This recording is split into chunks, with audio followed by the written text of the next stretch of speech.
진짜 안 해봤는데 우리 만나고서 세 번째 앞에 쓰는 거예요. 예.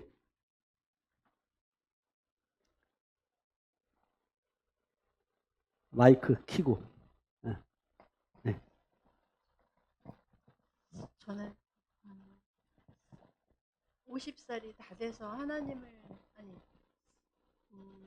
예수님을 믿게 됐거든요. 그런데 하나님이 이끌어 주시고 사랑하시는구나 그런 거를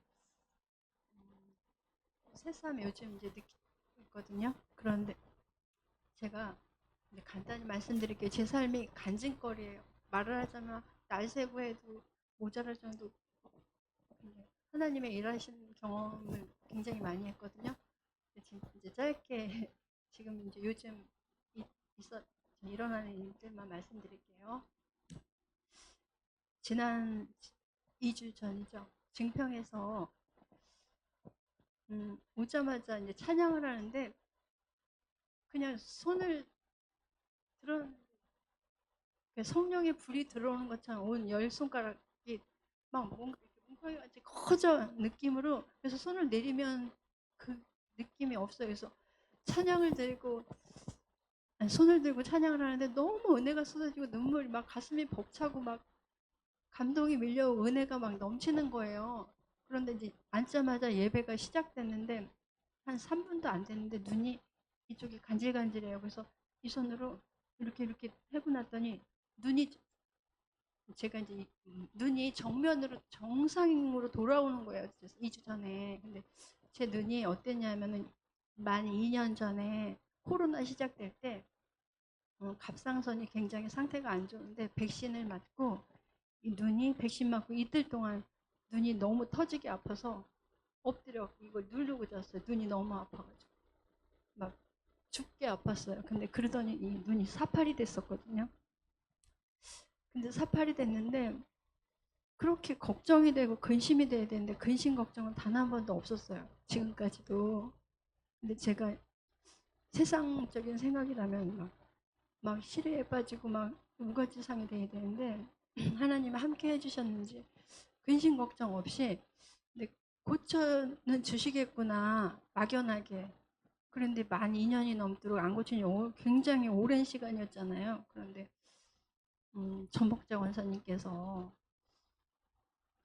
저기 기쁨의 교회 갔다 오셨나 어디에 다녀오셨는데 하나님이 주신 마음인데 현순이는 너를 통해서 은혜를 받는다고 그런 말씀을 하셨는데 내 생각인가 하고 다시 기도하시는데 또 그런 마음을 주시더래요. 그래갖고 저를 기쁨의 교회 처음 데려가시고 그리고 이옥화 목사님 그, 그 무슨 성이죠?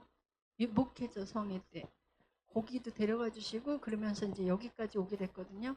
근데 근데 고쳐 주셨는데 그 2주 전에 그 저기 증평에서 눈 감고 기도하고 들어오는 생각이 여태까지 못 고쳤는데 여기에 왔다 갈 때마다 조금씩 올라가는 거예요. 근데 제가 운전을 못 했어요. 거의 2년 가까이.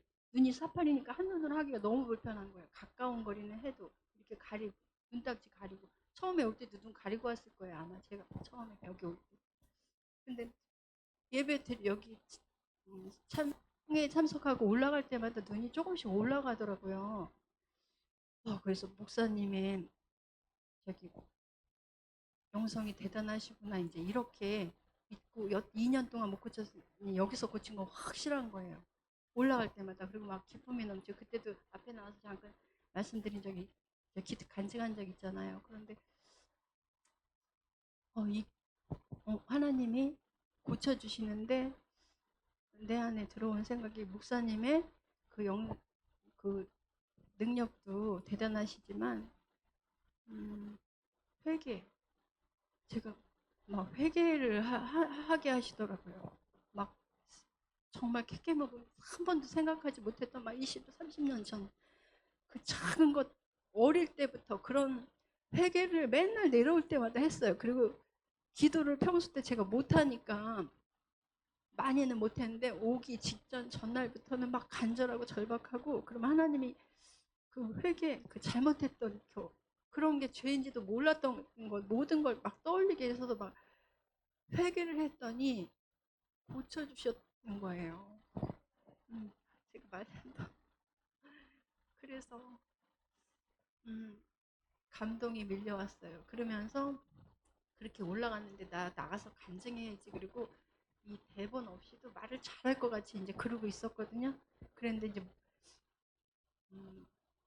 요번에 못 올 목사님 아니 그때 인사를 못 드리고 올라가고 문자를 드렸는데 목사님이 전화를 주셨는데 저 이제 뭐 저기 왜 갔냐고 그러셔갖고 이제 그 말씀을 제가 1부만 드리고 저녁 먹고 갔거든요. 원래 2부까지 예배 참석해야 되는데 그래서 통화할 일 있어 통화하다가 목사님께서 셋째 주 목요일날 봬요 그러고 끊으시려고 그래요. 그래서 저 목요일날 못 가요. 그랬더니 왜 못 오냐요. 그래서 그때 특세는 4시 50분 예배거든요. 일부가. 근데 제 집이 좀 이사 가서 한 30분 가까이 걸려요. 교회까지. 그래서 그리고 목요일날 제가 새벽 식사 봉사를 해야 되거든요. 그래서 못 갔는데 목사님 그 새벽 기도하고 예배 성에 참석 못하는 거랑 무슨 상관이 있냐 그러셔요. 그래서 들어보니까 그 말도 또 맞으시는 거예요. 그래서 못했더니 못 간다고 말하면 못 가는 거잖아요. 근데 갈 수 있다 선포하면 선포한 대로 하나님이 이끌어 주신다고 그러시는 거여서 아멘 그랬어요. 제가 그러고 났는데 그 다음날 주부가 이제 우리 교회 홈피 들어가면 올라오잖아요. 화요일로 바꿔주신 거예요.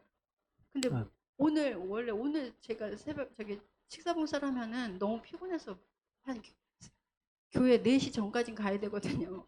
그래서 불가능한데도 간다고 선포한 거예요. 제가 그날 목사님께. 그러면 그 전날 체력을 키워서 갈 수 있게 이제 기도했거든요. 체력 주시고 피곤치 않게 해주시고 막 그랬는데 교회에 바꿔달라는 얘기도 안 했는데 화요일로 바꿔져 있는 거예요. 아, 그래서 그 감동이 밀려갖고 사모님께인가 목사님께 문자를 드렸어요. 저기 식사봉사가 화요일로 바뀌어졌다고 할렐루야 아멘 그렇게. 그래서 하나님이 제가 중심이 믿음이 많이 부족하지만 제 생활이 한 2년 전부터인가 믿음이 이제 이렇게 하나님이 계속 함께 하심을 느끼면서 제 생활이 세상하고는 완전히 이제 끊어져서 교회 집에서는 항상 말씀을 듣든지 성경을 보든지 찬양을 듣든지 하루가 맨날 그러니까 믿음 좋은 신용은 다 흉내내고 있어요. 그러니까 제 믿음이 그렇게 이제 그렇게 자랑할 만큼의 믿음은 아닌데도 그 단계에 가고 있어요. 그래서 하나님이 함께 해주시는 것 같아요. 사모하고 항상 함께하고 하니까. 앞으로 제 기도 제목은 정말 열방을 위해 나라를 위해 이웃 주변 지체를 위해 기도의 용사가 되는 게 저의 바람이에요. 이상입니다. 네.